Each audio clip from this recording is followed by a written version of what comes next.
Light එකක් දාලා තියෙන්නේ නේද?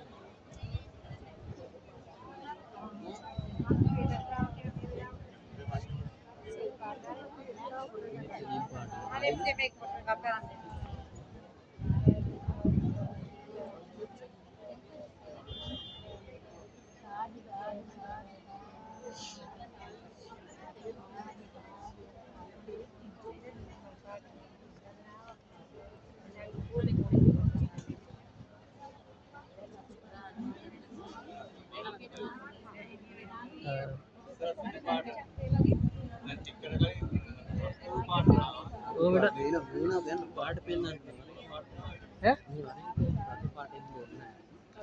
අම්මඩ වටේ යති පාට එන්නේ දැන් අර ඉලෙලිය තින්නේ පස්සට ඉලෙලිය වෙන්නේ ඉලෙලිය වැටෙන විදියට